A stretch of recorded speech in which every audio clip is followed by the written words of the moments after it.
it's another side that like wants to take more, wants to go that one more round, because like going that one more round when you don't think you can, that's what makes all the difference in your life. You know what I mean?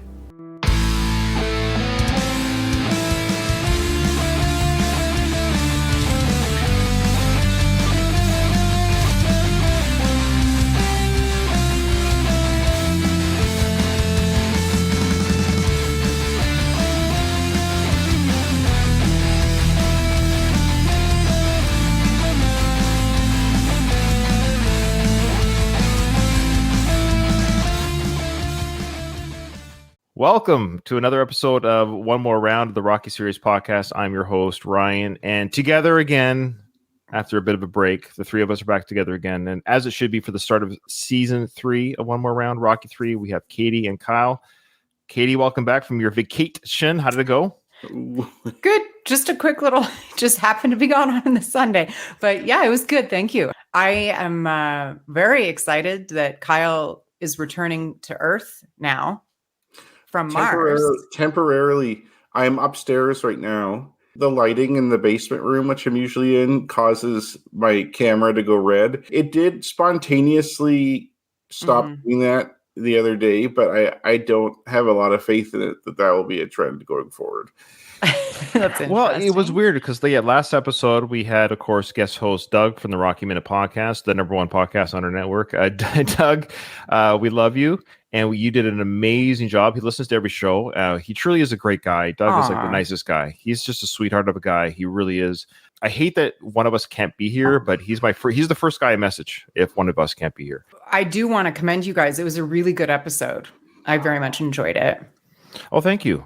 And during that episode, though, you probably heard it if you're obviously listening to the show. Kyle or Doug mentioned, "Hey, look, Kyle's come down to Earth." What happened was his red light or whatever, it went normal. So Kyle became normal. In fact, Jared from the guest host that he's come on the show with this one as well, Jared Talkstein, he created a picture of Kyle. Yes. Has Kyle seen it? I don't think so. I don't know. Okay, well, for the YouTube version, again, if you want to check this out on YouTube, check out our YouTube channel, One More Round, the Rocky Series podcast. You can Google it. I'll show the picture now that Jared created. It was really funny. Basically, what was it again? It was Kyle with like The Martian, like the cover of the book, The Martian or whatever. It was Kyle coming back to Earth or something. Yeah. So I think that's great. I love when our listeners do that kind of stuff. They know the lore enough to know that Kyle is no longer red. But that's why the logo of our logo, if you look at our podcast logo, of course, Katie's pink. I'm blue for whatever is my favorite color with a little blonde hair or gray hair.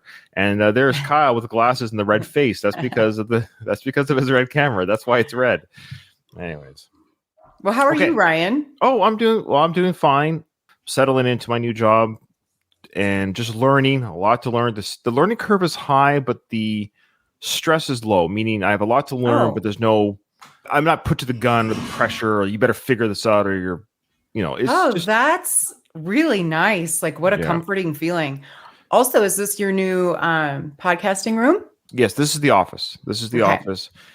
Behind me to my left is the futon that we'll be putting up in here for guests when they come over, so they can sleep here. It's a big enough room they can sleep here. But yeah, that's my desk and all set up, and yeah, I'm good to go. Very nice. And Kyle has a blackboard behind him. Is that what that is?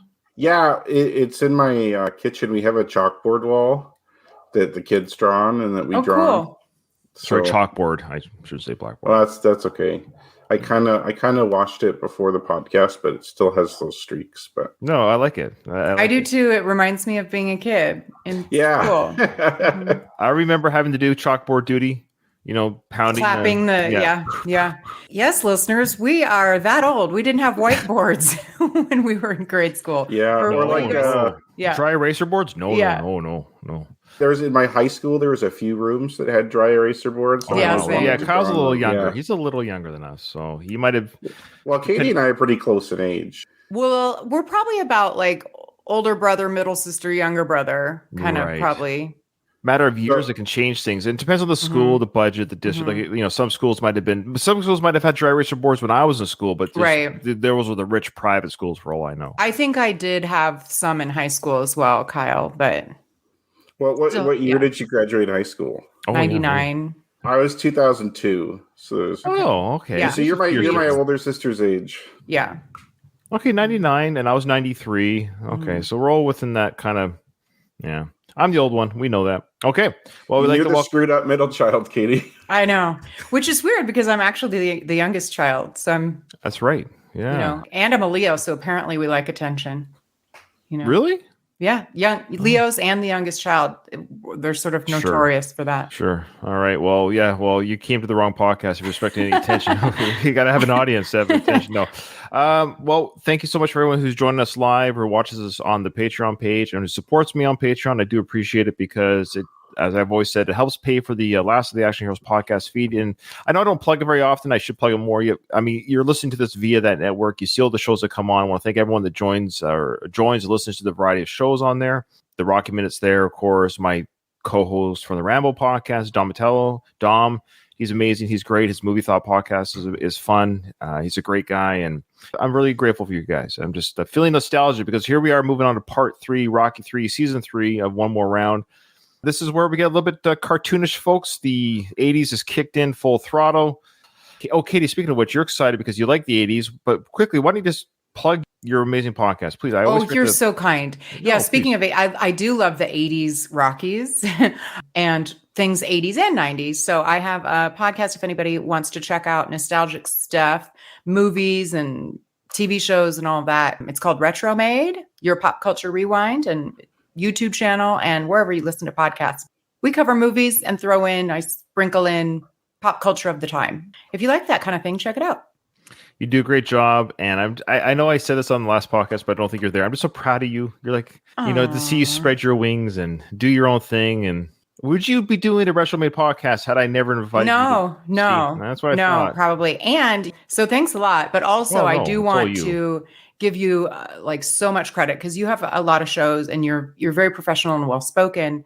And not everyone is, myself included. I am not. Not true. You're the smart one on the show. Also, there is so much work behind the scenes. I didn't have a full appreciation for it until I started doing it. So Ryan spends a lot of time being meticulous about getting a quality show out. So thank you, Ryan. Oh, stop it. Stop it, you. All right. You're making me blush. Okay. Well, speaking of which, we're going to go into Rocky 3. We don't have any emails. So if you haven't sent us an email in a while, and we'd love to hear from you. I do want to say thank you to those who do comment on our YouTube channel. Those are always read and I always respond.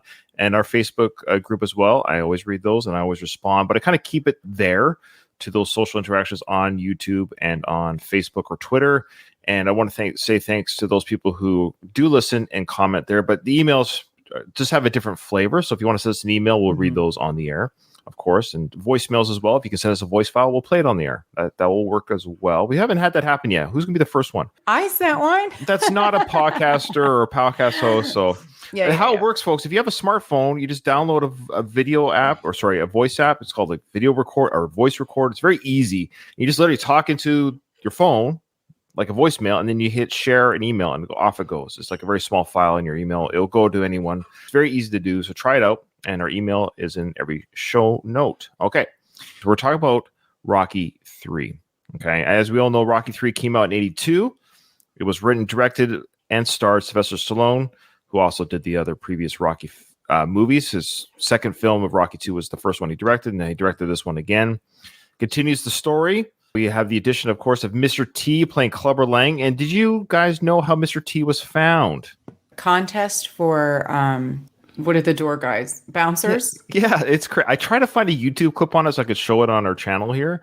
Couldn't find one. So real life boxers Joe Frazier and Ernie Shavers were considered for the part.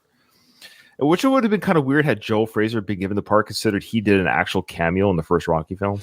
He's too nice. Yeah, he's way too nice. There's no way he could be an asshole like that. Even Ernie Shavers is a pretty nice guy, too.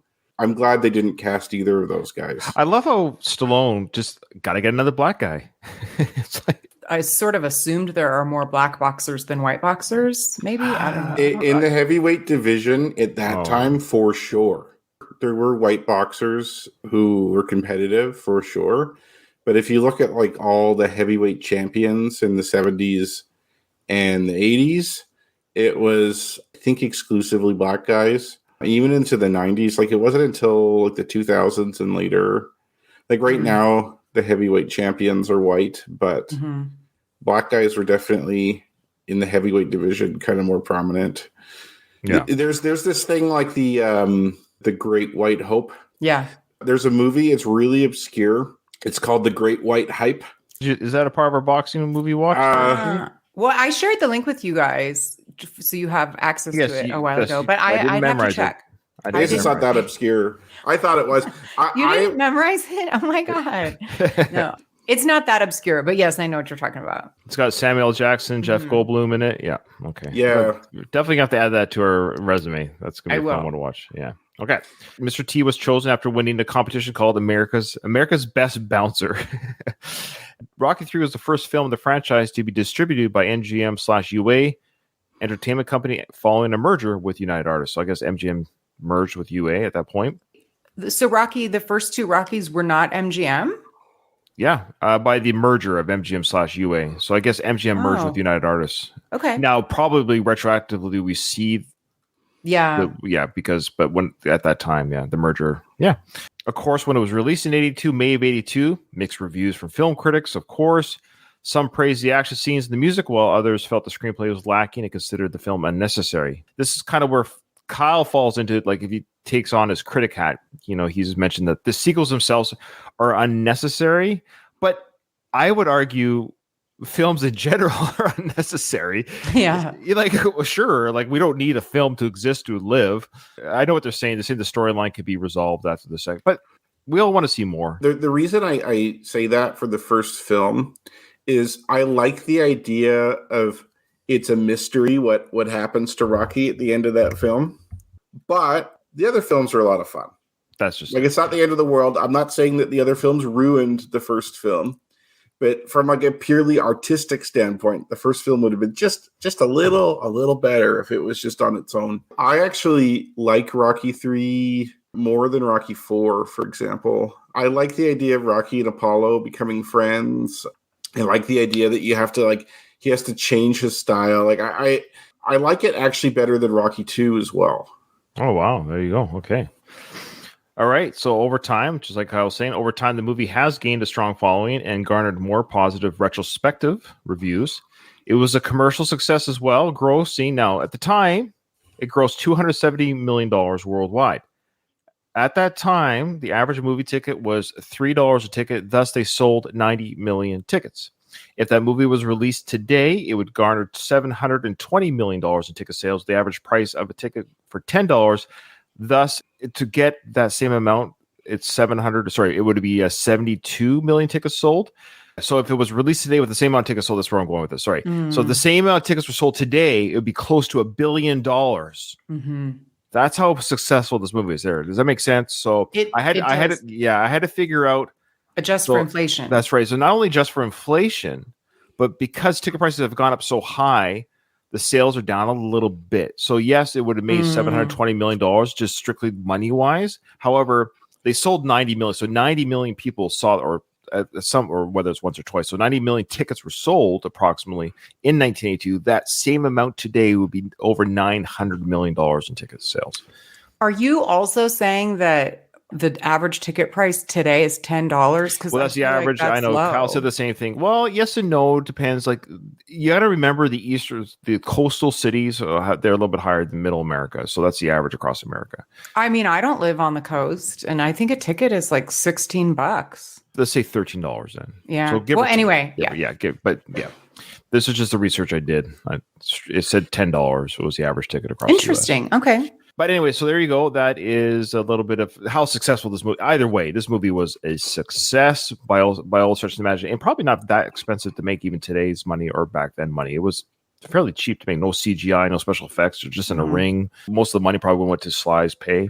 They got some good outfits, you guys. I'm very excited. We're going to get to those. We'll get to those, of course. Donald just want to say that this was the first Rocky he saw in the theater, and me too, Donald. It was the first one I saw in the theater as a kid. Yep. Louise thinks how that they should have ended with part 3. Wraps the perfect bow in the series.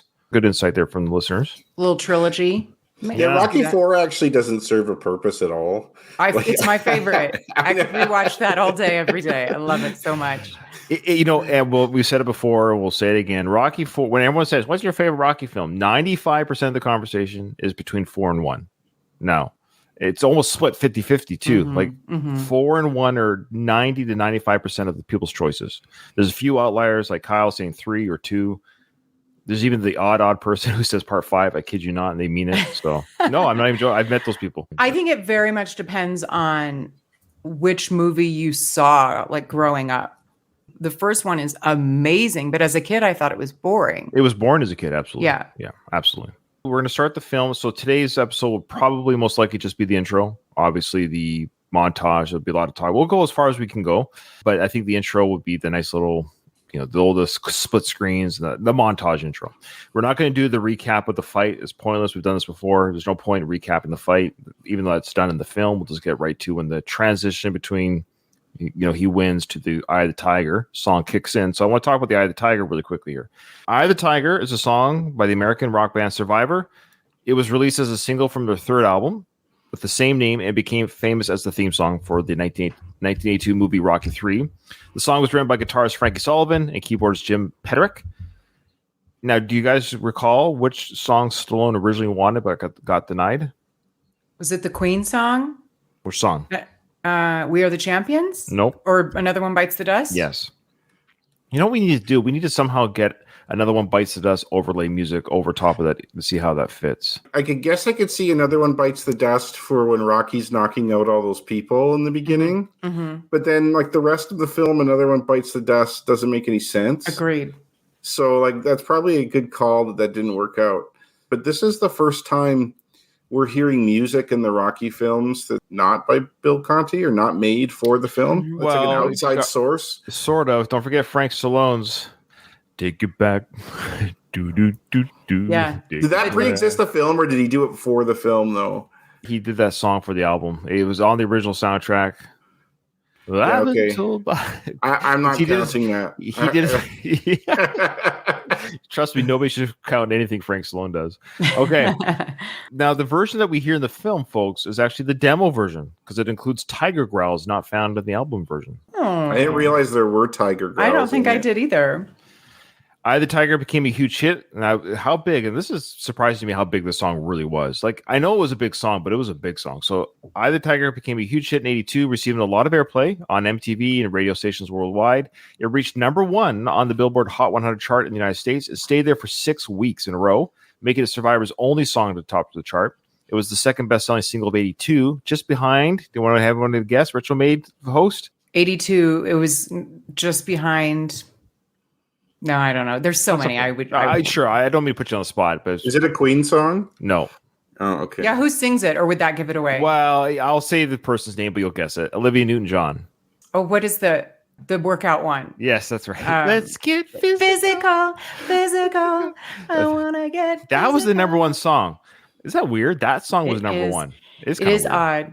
About Eye of the Tiger, have you guys ever been to or heard of, listeners too, the Fever by Candlelight or Candlelight by Fever shows? It's like small venues. They'll find a cool venue and it's lit it's just a few people with string instruments usually.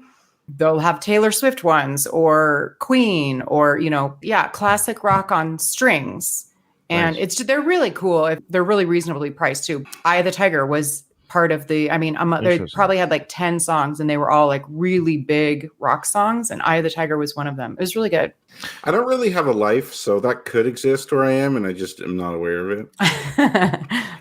So the song remained in the top 10 for 15 weeks, which was one of the longest runs in the 80s. Survivor won a Grammy Award for Best Rock Performance by Duo or Group with Vocals for the song. In the UK, it also reached number 1 and stayed there for 4 weeks. Eye of the Tiger was certified in the United States, signifying sales of over 2 million vinyl copies sold. By February 2015 now, so this was 8 years ago, so it's more now, but it sold 4.1 million digital downloads in the United States alone. The song is considered one of the greatest hard rock songs of all time and was ranked 63rd by VH1. So there you go, a little bit of background regarding... Now here's my hot take, though. I find the song boring. Well, Give Me No Easy Way Out by Robert Tepper any day of the week. That song does not ever get tiring. I don't know what it is about that song. I agree about the No Easy Way Out is amazing, but Eye of the Tiger is great. It's a great intro. Find it just repetitive. I just don't know what it is about there's no real bridge. It's just kind of very simple. It has a great start. It kind of kicks in. It starts the Rocky 3 movie. I get it, and we get a kick out of that moment. But without the montage behind it and the song by itself, it's kind of repetitive and blah. I don't know. I'm probably very alone on this, but no, I mean, maybe I'm a simpleton, but I quite love it. Like when it comes on in the car, I'll sing to it. It's one of those songs where if it comes on in the car, if it hits you by surprise, it's a nice little treat. Mm-hmm. But it probably is not a song that I would have on like a playlist that I listen to fairly regularly. Yeah, I think, though, was an excellent choice for this film. I agree. Especially that film, it works. Yeah. It works for the film. Absolutely. I can't be bothered to listen to this on my own. As people are mentioning the chat here, I remember when Ryan and Ruben called out Tepper and Going the Distance. Our first Ruben and I, if you haven't already, you can go back and listen to the old episodes of Going the Distance, the Rocky Series podcast. Ruben and I shat all over Robert Tepper for so many episodes. And then we finally got to talk to him. The recording wasn't very good because I was still learning how to do conversations with or interviews with people over the internet.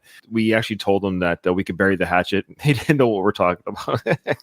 So it was a lot of fun, and Robert Tepper was a really good sport about it. We just said that we made fun of him, and then we're not going to do that anymore because we interviewed him. And we were running short on time, and I left out Angel of the City, and people were like, What are you doing? All right, take it easy. We'll get it in there. Well, thank you, Robert. Hey, really, thanks, guys. You guys are really thorough and really good. How often do you do the podcast? You going to send me a copy?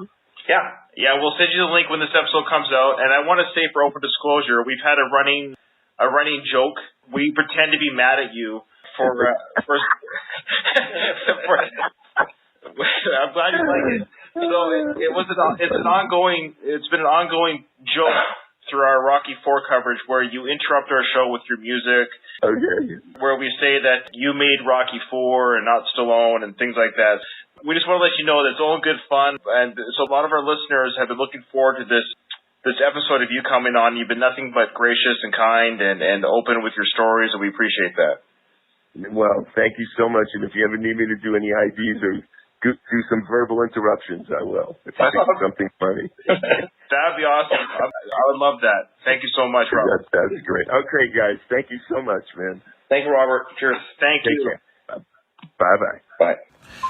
Well, there you go, guys. That was Robert Tepper from the Rocky IV soundtrack, No Easy Way Out, and the Cobra soundtrack, Angel of the City. He was very kind. Sorry for the audio quality on the cell phones.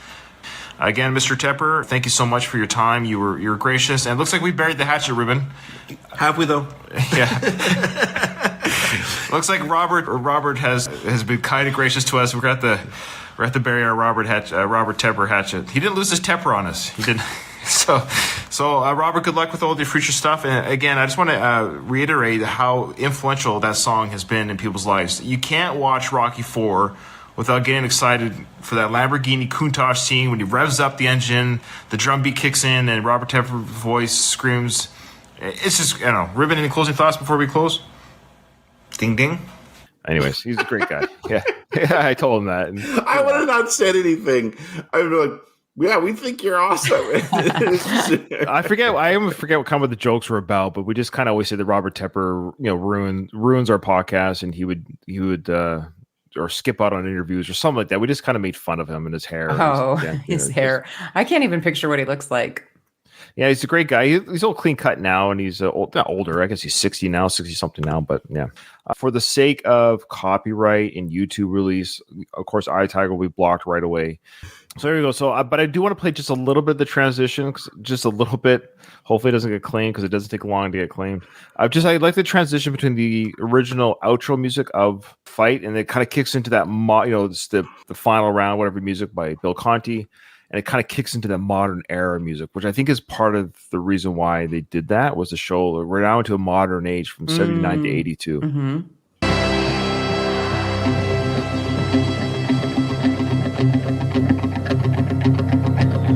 So that doesn't get you pumped? It's so good. Do I have to say it 100 times? It works for the film. Yeah. Okay. Okay, so right away though, we get the fireworks going. Rocky is not just a champion of the world; he's champion of the world. He's beyond a boxing champion now. We have fireworks celebrating his stardom, and he's like the world star. He's really likable because of his like Cinderella story, and he also proved through 2 long fights that he didn't like get a lucky shot and just get the championship out of a fluke, right? Like he really earned it. He came from nothing. Like he captured everyone's imagination. So I could see why people would like him so much. George Washington Duke in 5 he's a people's champion. Isn't that who said that? Yeah, he really is. Okay, now we're going into they weren't killers. They was good fighters. They was good but they fighters. wasn't killers. That's right. So Like- we're seeing that. So right now we don't know that scene's coming. So when you're a first time viewer, you actually don't know that. But that's actually what we're seeing right now. We're seeing. Was there people around though? Was there a fighter that was like Clubber or like someone who could beat Rocky really easily? Like I wonder with that scene if Mickey really picked the easiest opponents or if he just, I don't know, there wasn't anyone around to really challenge Rocky. Like there wasn't an Apollo Creed type person or a Clubber Lang type person out there. Do you mean like in real life? Who did they pull from? Rocky's fighting these 10 guys, right? Right, 10 title defenses. And they're not setups. They're not killers like Clubber.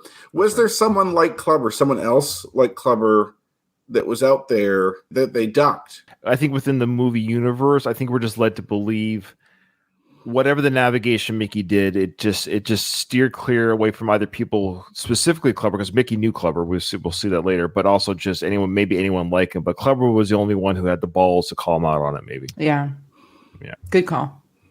So now we're seeing, of course, the fights. It's hard to count. I don't think we necessarily see all 10 title defenses here. We can do a count. There's one right now. But we're seeing like the montage of Rocky fighting, Mickey in the corner, Stitchman with him. So he's got the same team from Rocky 2 are in his corner. And he easily wins. Like, look what he does to these people. He's pounding that guy to oblivion. It's over the top. He's a superhero now. Rocky is fighting decent fighters. Like they're not really low ranked, obviously shitty fighters. Like maybe a couple of them were. He's fighting good fighters. It shows that he belongs in the top of the heavyweight division. I think what they're saying with like things being handpicked or fighting these bums is that you're not necessarily fighting the elite of the elite. There's someone out there that could probably beat you still. The first scene we see here of Paulie. So here's the first scene of Burt Young playing Paulie. Already he's like, if you're watching this for the first time, we left from Rocky 2. It's like he's telling Rocky, I'll take care of the house. I'll take care of the house. You got it. You don't worry about it. Yeah, I'll take care of everything. What were first-time viewers thinking at this moment? Did they recognize right now why is Paulie angry? Why is he upset? They must have had cut scenes because it is way too stark of a contrast. The first time we're like, to your point, Ryan, he's immediately annoyed. He's like, oh, Adrian's all happy. He sees the show that it's kind of for show. In this montage, I could see them showing Paulie doing that after like the 5th title defense, that he's like, oh, geez, here we go again.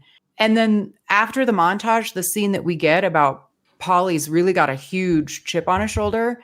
I think there has to have been scenes that were cut because it doesn't really make sense. Because what we're seeing in the montage is whoever Rocky fought there was his first title defense. Because it says here, and it says Rocky wins first title defense. So we're actually seeing Adrian cheering her husband, loving that he's a champion. Paulie right away is jealous already that Rocky's won a first title defense. Like, why is he bummed out about that? Oh, yeah. Rocky. Okay, I think I could give a little bit of a defense here, although I do generally agree with you guys. There's probably quite a bit of time between when Rocky beat Apollo and the first title defense, especially given that Rocky was beaten near to death. Rocky would have gotten an insane amount of attention. So I'm guessing Rocky's attention and popularity and wealth was kind of grinding on Paulie for like, this could have been a year in between when he fought Apollo in his first title defense. There's probably a lot of stuff that happened in that year. Like they would have moved into a way nicer house, which I guess Paulie doesn't live in. We find that out, which you don't know that when you're first viewing the film. And you could see Adrian is already totally changed. She has her hair nice and she's in nice clothes. So like they've moved up in the world, obviously, even though it's the first title defense. this fight with Apollo, he probably made millions of dollars off it. He's huge, major celebrity now. And it's kind of going back to more of the Paulie we knew from the first film, who was jealous when he was watching the press conference with Rocky. Paulie's probably still working at like the meat factory or whatever, the meat packing plant, while Rocky's living this like luxurious life. So, He's on the docks. oh yeah, sorry, that's right. Yeah, he's well, he kind of goes from the docks and then somehow back to the meat. I don't know. I don't know what he's doing. These 80s movies are real quick. They're extra tight.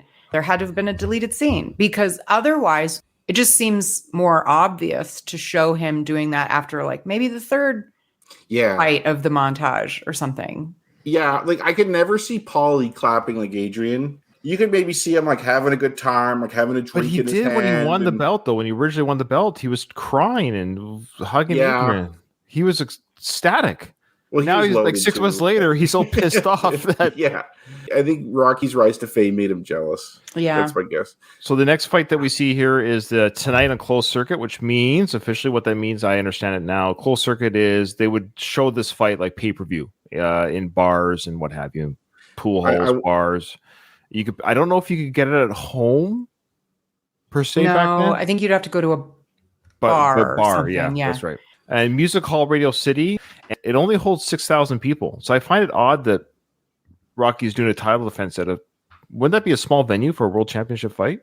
The fight is somewhere else, perhaps, but Radio City Music Hall has it on closed circuit. You know what I mean? Like you can buy a ticket to go watch the fight. That's an interesting theory. So you're saying 6,000 people would watch it at the hall? Yeah, people from all over the world, obviously. So who knows where the actual fight is? But did you see who on the marquee? That Joe Zack is his father-in-law. And he was referenced in the first film when they're going through the books.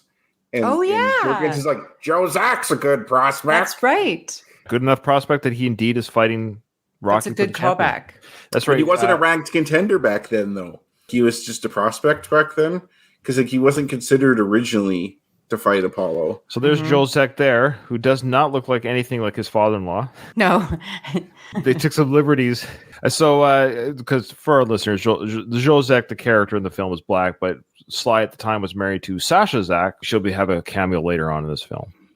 So this title defense happens, whatever time has passed. Now, Paulie's openly sort of hiding his drinking at the venue. So he's drinking at the venue. So now we're seeing as an audience, okay, he's bitter and he's a drunk again. We're back to Rocky, the first film.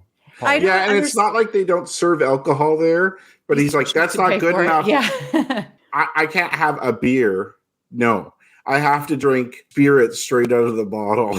In a order paper to get bag. Loaded. Is that 5 Roses there? It's not, and it's 4 Roses. It's a cheaper. This is J&B, which is cheaper, I think, or maybe not at the time, because at the time 4 Roses I don't think was good. But 4 Roses is a bourbon, and J&B is a blended Scotch whiskey. So I don't know why the different liquor. I don't know. Just to change it up, Come on, maybe this is at the venue drink type thing. Maybe. All right, so now we got Rocky winning. I guess if I'm tracking, this is the second title defense. Again, I don't know if we see all 10 or if we see more. I can't remember. It happens pretty fast.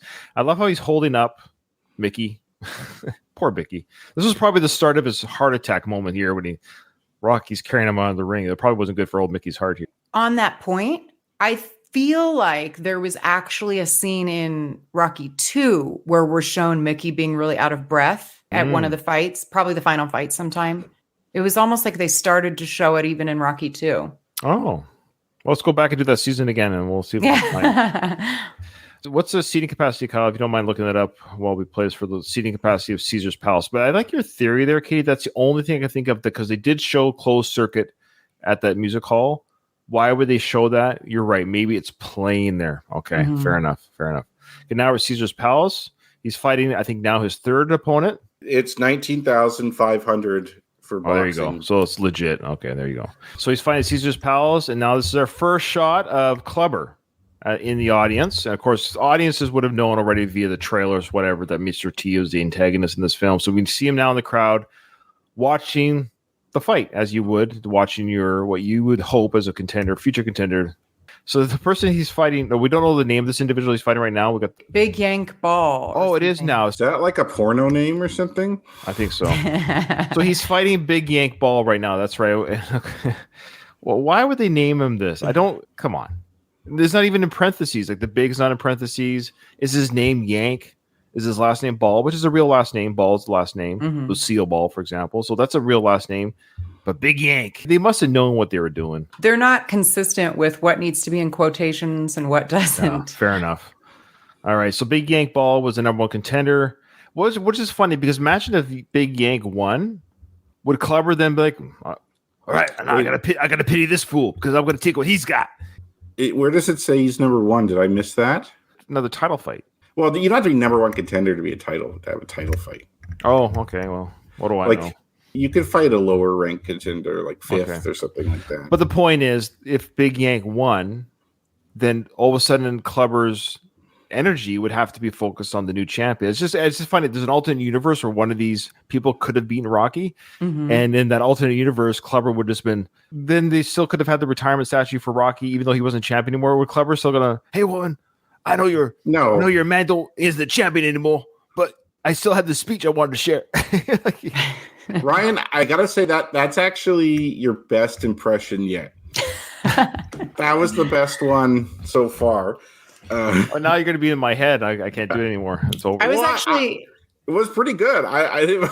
I don't think it was very good. Are Well- you being facetious, Kyle, or not? Well, okay, it's for Ryan. You know what? it was pretty good. Wow, boy! I went from a solid compliment from Kyle to Katie shitting all over it to then I was Kyle. just Then trying to Kyle, ascertain. then Kyle going back to for Ryan, it was pretty good. Like, okay, you know what, guys? I'm done.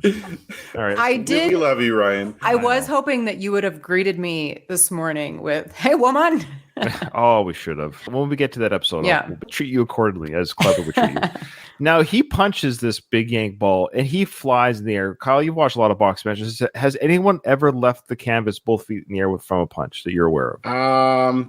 You know what? I don't know about both feet in the air, but the way he knocked him out was very reminiscent of like Mike Tyson in his prime, where he would hit someone with like an insane body shot and then hit him with an uppercut like that, and the person would go flying. I've seen more impressive Mike Tyson knockouts than these montage knockouts. Now, granted, Mike Tyson's a very special case. He's not normal, so it's like it wouldn't be typical in boxing for that to happen. But yeah, like you could see someone fly like that.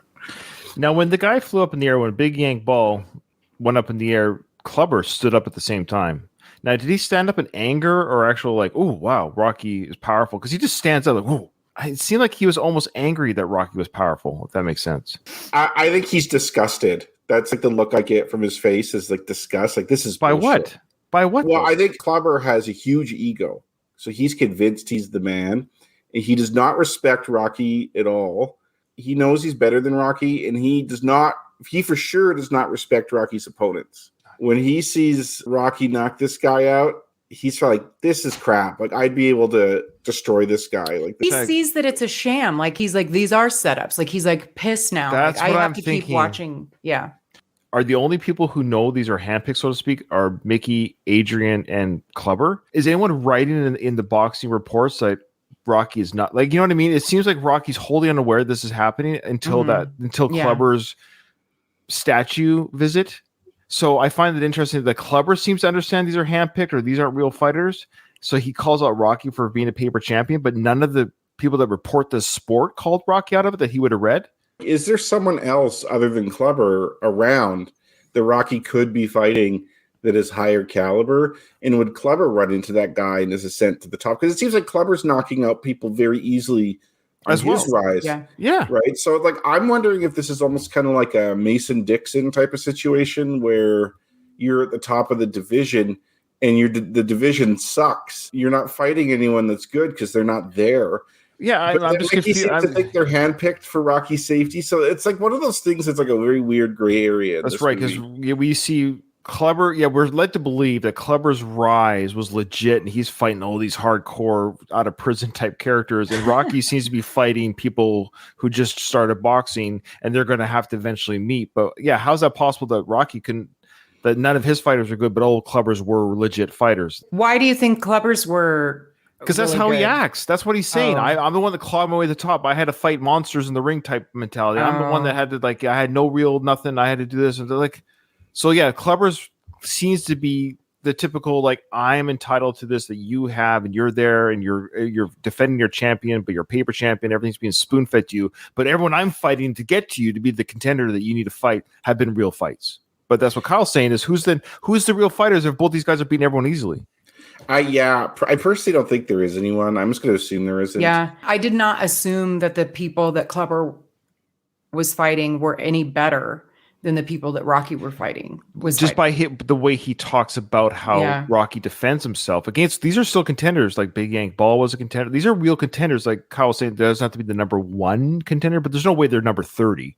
These have to be, or else some sports writers are going to say, that's what I'm getting is there would be sports writers that say, exactly. These people aren't really that great. But that's what I'm saying is Rocky is legit. When Rocky gets told by Mickey that have the big discussion, which will be a whole new episode, he's confused and perplexed by this revealing. So that would mean that either there have been people writing about this already and somehow Rocky is totally ignorant to anything being written about him. But Adrian and Mickey, it's my impression they were both protecting them as a husband and a fighter. Well, Paulie knows it too. It's almost putting Rocky in a light that makes him seem. He just doesn't read anything. Are there? Well, he's kind of dumb though. Yeah. Right? He's kind of dumb. There's no way that nothing, because he watches the news. He watches the sports things. He did it even when he was not a champ. He loves the sport. He has to be around it. If he believes he's the champ, and then it's like some media guy on the news is saying, oh, Rocky's fighting these bums. He's not a good fighter. Rocky will just say, when I was fighting Apollo, people didn't believe in me either. I'm not going to listen to these guys. He's not going to be objective. Because now he's a star. There could be a degree of everybody's kind of a yes man. Nobody critiques the star. Everything they do is great. Even Muhammad Ali would say openly, actually there's a video, I wish I could just show it here, where this reporter or this interview, this talk show host guy asked Muhammad Ali, it's why are you fighting these guys that are obviously not in your class? Ali's so good at talking to people and deflecting that he easily handled that situation. But even Ali later in his career was I'm not going to fight these hardcore guys this late in my career. Mm-hmm. There you go. Okay.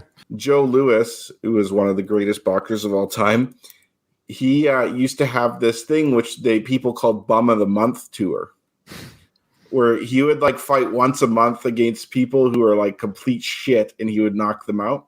Everyone knew exactly what was happening, and it was just accepted. Who was that? Joe Louis. Oh, interesting. The Brown Bomber. That was his nickname? Yes. I just did that. Terrible. I did it this morning. Okay. Okay. So now we see, Adrian and Rocky, they're just simpatico right now because, the first 2 films, they weren't regarding the boxing career. But right now we see Adrian just loving these fights because she knows her man is not in any trouble. So she's just enjoying the spectacle. I love how she's enjoying Rocky committing damage to other humans that she doesn't want her husband to go through. So she just loves watching the carnage of other people as long as it's not her husband. You see Rocky not taking too, you'll see he has a cut on his eye or something. Sure. Rocky never again shows the physical punishment that was given to him from Apollo. Even the Ivan Drago beating, which you would think would be worse than the Apollo fights, because Rocky just took a ton of hits. His face isn't that bad after compared to fighting Apollo. So he's coming out of these fights looking pretty good. He's not hospitalized after them the Apollo fights. He gets injured. That's why he gets injured. So. Well, now that he's got his face fixed up handsome, he wants to showcase that. That's true. I do actually have a hard time believing Adrian's this into him fighting. I know what you're saying. She's kissing back at him in the ring. Oh. He kisses her with the gloves. And she kisses does a blow kiss back to him. They're showing their love. They're so happy. She's wearing nice clothes. She's got all these different outfits for every fight. She's just dressed to the nines. It's insane though, because Rocky should be disabled at this point, right? Rocky's eyes should be fucked up beyond all recognition. She should be saying, "Look, we have a ton of cash." We have a ton of money. We do not need to do this for the money. Please retire. don't risk going into the ring. I know what you're saying before about like how she knows they're kind of handpicked, so she's not too worried. But I feel someone like Adrian would be paranoid. Like, oh, what if this guy gets like a lucky shot and hits Rocky in the eye just so, and he's blinded now? What are we going to do? Paulie's behavior, Adrian has changed, everyone's changed. You can't change who you are, Adrian. Rocky 5 Adrian is concerned with her husband's health over money. Rocky 3 Adrian is not. She loves that cash. She loves the lifestyle. She's riding high. It's true, but I do think to some degree she doesn't feel there's really danger, true danger. Yeah, because she's no longer fighting Apollo. We're on the next part of this fight. I think this is the fourth contender we're seeing. I have lost track. A white guy. First one, I think it's German. Yeah, European champion. Yeah. So they show them hug at the end of the knockdown. I you know what I think they're showing here? I think they're showing that in this moment with the hug is that it's the first international type fight. So it's kind of like the Bridging of Nations, Good call. He's fighting a German. It's all in good fun. Yeah. He's a good guy. Rocky knocks out the German champ, captures hearts of European fight fans. See, there you go. He's just likable, right? He has that charisma. I love reading the write-up behind under the there's the writing has nothing to do with the captions. I love it. I love it. They did not anticipate podcasts covering this. No, we won't do that ad nauseum. I know Rocky Minute did it as well, and I think we even did it on Going the Distance podcast. But yes, the write-ups underneath the headlines have nothing to do. This is from the London Examiner. Rocky knocks out German champ. Yeah. So when I was doing my timeline analysis for these films, I would have to look at each one of these articles because a lot of them have dates, have written dates, which is, to me, written form is the best way to know a timeline. But a lot of them do have the date of the actual the time of filming on them, which I thought was interesting. This movie really gets into our time warp. Rocky 3. There's a lot of questions. Well, that's the problem because now this is his fourth fight. Okay, now fight number 4. Then we're going to go really fast here. Fight number 5 knocks this guy out. That's 5. 6 right here. 6 right here. Right, 5, 6. 7 right there. And each one is a different magazine cover. 7 just got knocked out. 8 got knocked out. 9. 10. There's 10. The 10th one. I think we counted 13 if I remember correctly. Some were title defenses and some were just exhibition fights is what I think. So when he knocks out the German champ, because I think Kyle's mentioned, they don't share the same. It was probably an exhibition fight. It was a shaking of hand. All I know is he fights, I think, 13 people in this montage. So it doesn't make sense. Yeah. We just saw a scene there of Adrian just, of course, we're hearing the Eye of the Tiger music, and Adrian / Talia Shire, she's dancing in her seat. So it's almost like she can hear the music being played. She's so excited to be at a boxing. This is like the 10th, at least the 10th title defense or boxing match since he won the championship in part 2. And she is just on cloud 9 with every fight. She just cannot get enough of this. Yeah. She does look really nice. Adrian in Rocky 3 is the hottest that she's of all the films. So she's peak. She's 36 years old. I think she looks fantastic. Sly is also 36. They're both the same age. I think Talia Shire is so stunning in this film. So all her outfits and everything are just great. So this is the big classic scene here where Rocky comes in for a big left hook and he hits this guy. And he obviously is real contact on this. And a lot of these, my understanding, a lot of these boxers that are in the ring with Sly, they're stunt doubles. They're not doubles. They're stuntmen. So that's why they're taking these hits and stuff. They're not actual boxers. So this guy getting hit by Sly, watch, because he actually makes contact. Watch this. Boom. Ooh. On the neck or something, too. That looks like it hurt. It's a real hit. Yeah. He hit him. So these are stunt guys. Obviously, he went, he moved his head with the hit. Like he knew that was coming from Sly. It was rehearsed, but there was contact enough that spray or water leaves the head. A lot of these guys were stuntmen that were in the ring. Good call. So again, another guy goes down, flailing his arm, hitting the turnbuckles, and then we have TVs showcasing, you know how they used to do this TV stacked on each other in store displays to sell TVs? So we're seeing that now. Of course, the 80s, very indulgent 80s, all these TVs showing the Rocky fights. Clever. Now, how's Clever affording all these fights? Mm-hmm. Not just going to the fight, but traveling to get to the fight. Yeah, because I can imagine in the 80s, maybe a ticket to a big fight. Everything is just so exorbitant now, like concert tickets, sporting events. I feel like it probably wasn't outrageously expensive, but yeah, the travel would have been. Plus, he has good seats too. It's not like he's way back there. It's just one of those things where they don't think about when they're making the movie. So he is so obsessed, essentially, with Rocky's title. This is like the 13th fight. Clubber's been to at least half of them, according to the montage. He's been to at least half of them. Paulie as well has been dragged. Maybe he's just sick of being dragged to fights because Paulie is miserable in every fight. At this moment, we don't know why he's so miserable. We find out later why. But right now, as a viewer, we're like, why is Paulie so upset? Clubber is upset. So Rocky's won the fight. He's bowing to the audience, and Clubber's like, I can't handle this crap. He's walking out of the stadium to beat the parking rush. Clubber reminds me of, you know, when you like someone, you have a crush on them, and then they start dating or being interested in someone else, and you get like a jealousy or like a possessiveness or something like that. He's like that on steroids with Rocky. Like he's like this weird stalker girl that he like can't leave Rocky alone. Yeah, for sure. We're just so used to this is how Mr. T looks. But when the world was introduced to him, I mean, he is the most unique looking, like having who had their hair that way. Yeah, having a mohawk back in the 80s was very, especially for like a mainstream movie. And no one even talks about the mohawk itself in the movie. It's just, this is Mr. T's hair and you deal with it. There's one scene though. There's one scene in the whole film. It's so hilarious when Rocky rubs his mohawk with his glove in the final fight. Yeah. Plus it's like he dresses kind of odd. For instance, he Feathers, had feather earrings in. Yeah. And he has like this Native American thing. I think one of his jackets is like that too. Yep. Like it's very fringy. odd. Yeah. Everything about him is just like, wow, that is a character. And he's huge. He's this hulking, solid muscle. Like it is a really well cast. Agreed. Villain. This is the first time we've seen the Rocky films. We actually now seen pre-opponent montage fighting of a future opponent of Rocky. We never saw that with Apollo. We never saw what Apollo did to other people. So now we're seeing what will be the future against Rocky. So we're seeing as an audience right away, like the first 5 minutes of the film, we're seeing this guy who will be the future. As a first-time viewer, we don't even know that Rocky's going to lose the fight against.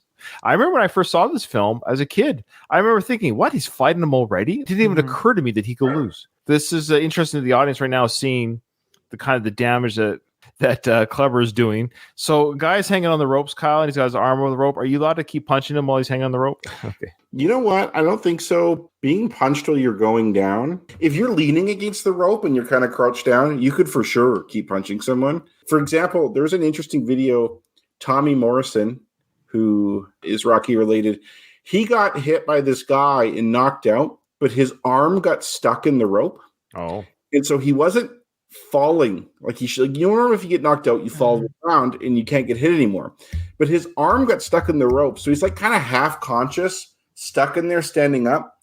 And this guy is just hitting him mercilessly. Oof. Tommy Morrison is like legit unconscious, getting his face kicked in. Like, I don't know who was the referee. Sorry, that went to the Lou Filippo school of refereeing, but so I love this headline. So we see the first fight, like as a viewer, we're seeing one of the first fights that Clubber's doing during the same time that Rocky's defending his championships. It says Clubber Lang, this is the newspaper headline, Clubber Lang mauls Yaffe for brutal 6 straight knockouts. So now we're seeing a little bit of like, oh, this guy's on the climb.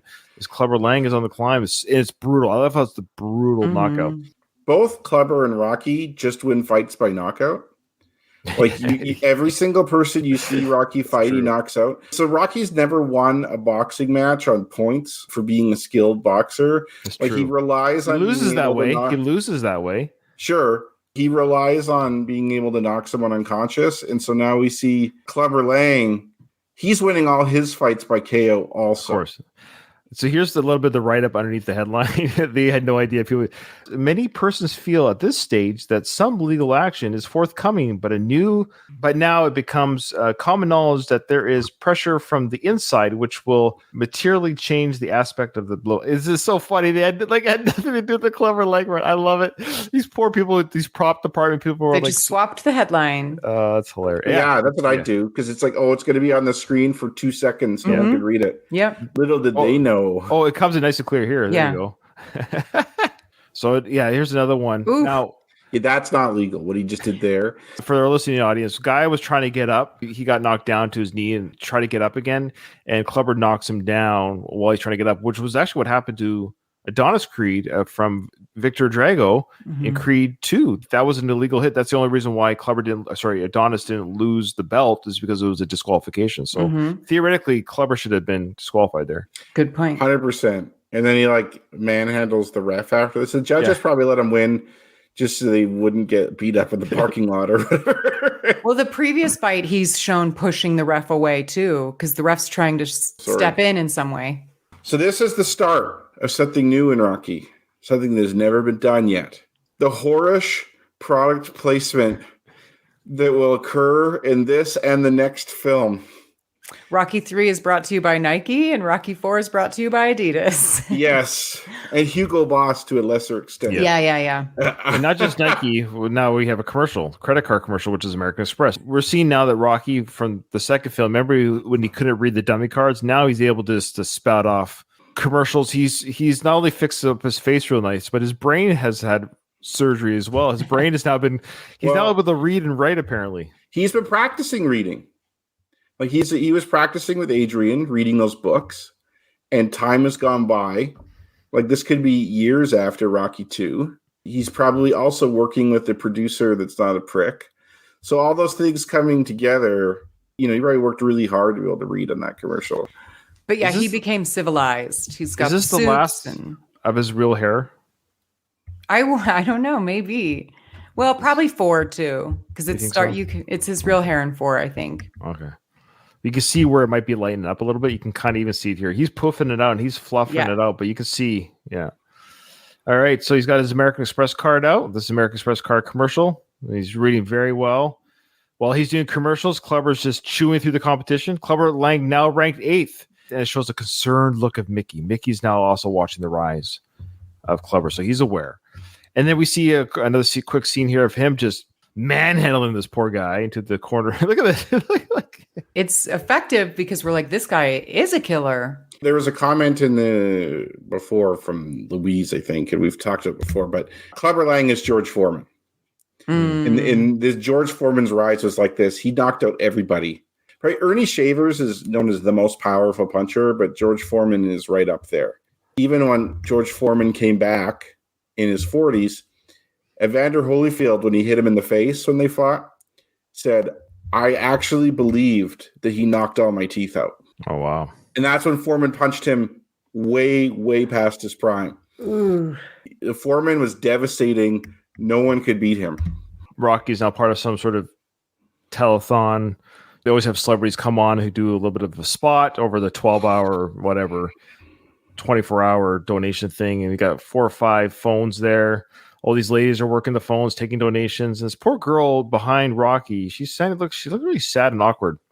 Yeah. Rocky something? What does it say? Rocky loves you. Rocky loves you? Oh, good eyes. I think you can go to jail for getting her to wear that now. So she's holding a microphone. So I wonder what her speaking part was that we don't get to see. And because Rocky's throwing, shadow punches, boxing with this little other boy next to them. Again, he's fun with the kids. He's easy with the kids. Split screened with Clubber. Taking shots to the face on purpose, showing that Clubber could take a punch. Showed him playing with the kids a little bit. Now he turns the camera all kind of serious. Today we're raising money for, what do you think they're raising money for? Stickball? Better equipment? The Girls and Boys Club of Philadelphia. I don't know. Now here's an interesting that happens very quickly. So they're having a birthday party for their kid. And look who's there or who isn't there. Mr. Paulie. Paulie's not at the party. Mickey is. Well, we just don't see him. But because Paulie had a good relationship with the kid, right? I know, but there's a Christmas scene coming up, and Paulie's not there yet either. So I think this is part of the problem because Mickey moved into the house, so they're throwing a birthday party. You're right. You can say Paulie, sure, he's getting the beer from the fridge, but I think it's supposed to showcase that Paulie's not there. Mickey's at the party. Yeah, that's a good point. See, and there's the dancing Santa. That's Mickey. Yeah, little dirt bike in the house. Look at all those gifts for this kid, spoiled brat. So they have a dirt bike or like a BMX bike for the kid. And then in the living room as well, they have an actual motorcycle. A motorcycle in the living room. How? It's for Rocky. The motorcycle's for him. So did Adrian, I guess, have some workers deliver it during? Oh, yeah. They'll make it happen. They'll hide it in the house. At some point, they went to bed as a couple in their palatial mansion. How did they sneak the bike there? Adrian could bring that bike in whenever, the week before, and hide it somewhere. The house is that big that you could probably hide it. Did her and Mickey roll it in from wherever the hiding spot on the same floor? Workers did. They have help now. It's the living room. How did they sneak it between? Well, you can roll a bike. It's not that hard. Yeah, I feel like I could right. physically do It's that. on wheels. I'm outnumbered again. I mean, I hear what you're saying. It is like, Because she's like, look at this beautiful fur jacket you gave me. He's like, yeah, look at this beautiful bike you gave me with the helmet in my hand and the bow on it. Still, like, it's gifted to him. He saw it when he came down with the kid who's dancing with Mickey right now in the sand outfit. Like, it's just, I don't know, but I know it's showing how much money they have. This is the kind of money. These are their Christmas gifts. I get it. Rocky's financial ruin was inevitable, even if he didn't have a crooked accountant. It is a real common thing in sports when you have people who are not used to having a lot of money or any money at all. When they get a lot of money, especially athletes, they spend like they're going to be earning that money. Yeah, I know. Yeah, for decades and decades and decades, when in reality their sporting career is pretty short. And I understand he makes loads of money off commercials and stuff too. Yeah, I think it's only a matter of time before he fucked up and lost all the money. fair. and So the there's DeLorean. How DeLorean, there you 80s go. is that? Yeah, so there's a DeLorean. This is 3 years before Back to the Future, so there you go. It's just showcasing the ads, motorcycle ads, camera ads, slides the face of the Maserati and DeLorean, which is odd that he's a face to Cars, two yeah. different car companies, which is odd. Well, I don't know if they're direct competitors in the sense, right? If the people buying the Maserati would be interested in the DeLorean and vice versa. Cover of GQ. With the watch. So Rocky Balboa goes Western. It's on GQ. So funny. That's odd because like Stallone himself wears like Western gear. Or he does now. I don't know if he did in the 80s. But Rocky doesn't. We never see Rocky wear Western clothes. I think he'll do it if you pay him enough. Oh, yeah, maybe. The idea of that. This is another George Foreman comparison. You see Clubber punching the punching bag, and it has like a ton of duct tape around it. Well, George Foreman used to practice his punch on these punching bags, and his punch was so powerful. There'd be like this permanent dent in the bag, and he'd be ripping bags apart. They would have to tape the bags over and over again, destroy them over and over again. And I don't know if they did that intentionally for this Clubber scene. I think it's either that or they show that like he is training somewhere where they have no means to replace punching bags, so they have to duct tape it. But either way, it gives off the George Foreman vibe for sure. Look how quick this frame was. I had to like psycho click my mouse to pause this. There's no one in the theaters. Has anyone seen this? Have you ever seen this right here? No, It's like the a Tony subliminal Lamas message. Jeans. And Yeah. he's like showing his butt. Yeah. It looks very gay, like, which is fine, by the way. But Rocky could take it, and he's like presenting his ass to the thing. It's like, so can Tony Lamas, which I guess is Jeeds. I don't know. Yeah. Well, Apparently. quick Google search. A lot of it's coming up cowboy boots right now, which would tie into his Go Western. But it says Rocky can take it. ... Silken is Tony Lamas. That's so quick. I had to like psycho pause to get this still shot. There's no one in the theaters that would have caught. There's not one person of those 90 million tickets sold that left the theater going, "Hey, did you catch the Tony Lamas ad?" Subliminal message, my friends. This is literal subliminal messages. All right, of course, now they're cutting to he's cover of Wheaties. He's the cover. He's hockey and Gatorade, and like you're saying, Kyle, all these are real products. So within the universe of the film, showcasing how much Rocky is getting from all these companies to be a face for their company, but also these are real products being showcased in the film, seen by millions. So it's a double whammy in that sense. I'm okay with the Wheaties and Gatorade and stuff like that because it's showing him advertising. Like it's in the context of advertising. So it makes sense. Like it'd be weird if you had some brand that didn't exist or something like that to avoid product placement. So you're kind of forced to do product placement there. But like the problem I have in this film with the Nike product placement is that it's just so contrived and obvious. Like especially when it shows them doing their footwork and you see both of them with like the Nike shoes, and I'm just like, fair enough. You could argue too that yes, they're advertising, but were they also just wearing workout stuff that was just common back then? It's hard to say. Like Nike though. Everyone's wearing Nike. I shit. wore Nike all the time too. Like that was the thing too. So maybe Yeah. No, it is like legit because it's Adidas in the next movie. So oh, there you go. Okay, so I was into the Rocky movies a lot as a kid, but also as a teenager. And when I was a teenager, and Katie, I'm sure you can remember this, late like 1997, everyone was wearing sports shit. Mm-hmm. Especially tracksuits. Do you remember that? People wearing like Adidas and Nike tracksuits all the time. I remember Like the aero shoes more pants. so, like very specific, like Pumas and Adidas. Yeah, and Puma. Yeah. So I remember watching this film and be like, wow, people even wore Nike stuff all the time back then. But really, they didn't. Like, Mm-hmm. The Muppet Show, we're showing his appearance on The Muppet Show. And I know this movie came out in 1982, but The Muppet Show's final year was 1981. It ended that Correct. year. Yeah. Correct. What they did here was, as you know, Stallone really appeared on the Muppet Show during its run.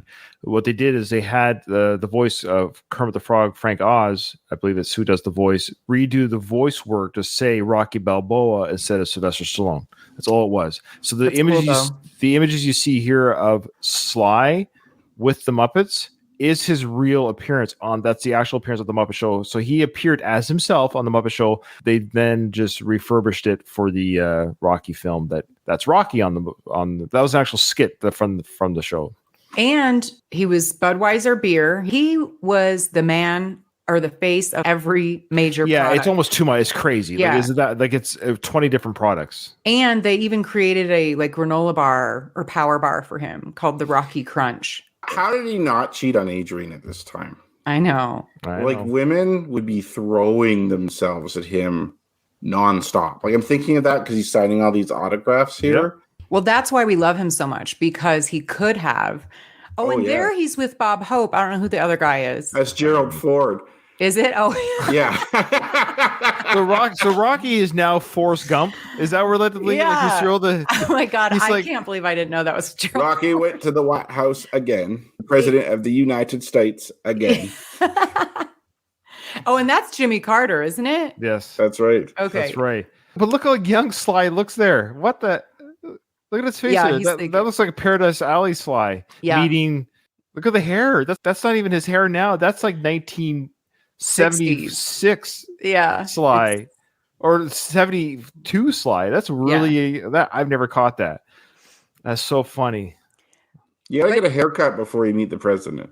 You gotta look Okay, sharp. so wait, That was he's met the Jimmy style. Carter, Gerald Ford, and Ronald Reagan. 3 presidents. Yeah. So he is a big, big deal, is what Yeah, this which is- montage is supposed to show us. The heavyweight championship was a much bigger deal back Mhm. in the day too. You could easily find pictures of other heavyweight champions back then with the president. So, that's legit. And how happy he is. Everything is just carefree for Wear a Rocky right now. fucking helmet, you guys. I see Well, I love people this. still now that don't wear helmets. We must this not was, have a this was helmet 82. law. I don't think they had helmet laws in 82. Honestly, He- they did. He has He wore one, a though. helmet later though, because he Yeah. threw the helmet at the statue. But Well- we need the hair blowing But scene, you Kyle. can't show him with the helmet here because it would look weird, right? He does Yeah. have a helmet. Look at that hair. That's a helmet head. I don't think Colorado has a helmet law. I see people riding like on the freeway. I'm like, God dang it. But this you is a guys. great shot, though, of them on the bike with the hair going back, because this is really, Adrian or Talia Shire in real life on the back of, holding Sly. Like, how many girls would love to be in the scene right now with Sly? 36-year-old Sly. You got your arms wrapped around him, and you're riding a motorcycle with Sly. That's legit. He's riding that motorcycle with her on the back, and they both look fantastic. This is just peak Adrian and Rocky. They just look fantastic. They're so happy. They're in love, money, fame, bikes, toys, and they just look great. They They do. great. I love this little Yes. быть of them like rolling Rolling on around. the grass. So yeah, Mhm. making love. Because normally stuff like this would destroy your relationship. Not Like when them. you have a big change like this, Mhm. the money gets in the way, all the attention he gets from other girls. Shit like this usually causes problems. Right. So here's the end of the montage. Here we go. So we'll end it with this. We'll listen to so Clubber's knocked out whatever the 8th or 9th person in a row, and now he's yelling to the crowd and whoever will listen, and Mickey, I want Balboa. He just knocked out the number one contender too, so There you he's go. number one. So he should get a shot. He deserves a shot for sure. Okay. Balboa, you that old man, you tell Balboa, come here, bro. Nobody can beat me. You tell him what I said. And he thinks I'm gonna get him. Nobody can stop me. You tell Balboa that. I'm coming after him. You tell him. The way he speaks is very specific as well. I can't it's even great. like describe it. It's like the clip, like quick yell clip to his words. Mr. T grew up in like the projects in Chicago. From what he's described, it was insane there. Like it was really aggressive, rough place. But I've only been to the Chicago airport. Most of the employees there are Bresev. Like, they remind me of Clubber Lang. Like, it was a real kind of culture shock to me. Chicago's my favorite American city. I love it. I only could speak to the airport and the people working there. Like, I think he comes from like kind of a different world. Oh yeah. Well, we know Like- that the character of Clubber from Sly, that he did serve prison time. So him coming out to box was after his prison sentence. So he actually boxed in prison as well, as my understanding. But that's it. That's the idea. Is he is angry at the world, angry at a situation, angry that there's a paper champion. So that kind of explains the anger. He's coming up the hard way. He's lived the hard life. He doesn't have even though Rocky, he might not know Rocky was raised on the streets too. You know, remember the neighborhood, Rock? They were both raised on the streets to a degree, but right. Like, I agree that Rocky was raised on the streets. You have to make Clubber super angry and disagreeable, because otherwise you're going to sympathize with him way too much. He's working hard. Sure. He's earning his way to the top. He deserves to be champion. Mhm. Like, He did. Rocky's the one who got the lucky shot. Now, Rocky went through hell to become the champion. So in that way, he also deserves to be champion, because he fought Apollo twice and like endured something that no one else could endure. Clubber Lang has fought all the way from the top. He has a good record. You know, like what Mickey was saying in the first film? It's like, these guys, they got good records. They fight their guts out for peanuts. But you got a shot at the title. Mm-hmm. He's talking about Clubber there. He's talking about this guy with a good record. He fights his guts out for peanuts. And those are the guys who don't get a shot. I sympathize with Clubber big time. If Rocky ducked him, I would hate Rocky for that. Right. But you got to make Clubber an asshole so you could still sympathize with the Rocky character. Good point. This is big episode, folks. I love it. There's only one way to get through this montage, is to get through the way we did. I didn't want to break it up, so it's a little bit supersized episode. Thank you to you both for taking time out of your day to record. Thanks to those who joined our chat and all the great comments. If you want to ever watch us live, you're listening to this, you're like, what's Ryan talk about? Via our Discord channel and via our Facebook channel and via my Twitter, I always plug when we're about to go live on Sundays. Is usually every Sunday or every second Sunday for the Rocky and every second Sunday for the Rambo. Same idea. Is I'll plug the stream yard and you can join the chat. So if you're able and around, you can come join the chat and watch us live. So you get to kind of watch the whole episode or any part of it before it actually goes out in the air. And then you can join the chat. So that's who we're speaking to, if that makes sense. So join those links, you get those announcements. That's how it works via Discord, Twitter, or Facebook group. Okay. Skip church. Don't go to church. Yeah. Come watch our podcast live instead, okay? That's true. Join the Patreon. Help support the show via that way. Send us an email. This episode is over. I didn't hear no bell.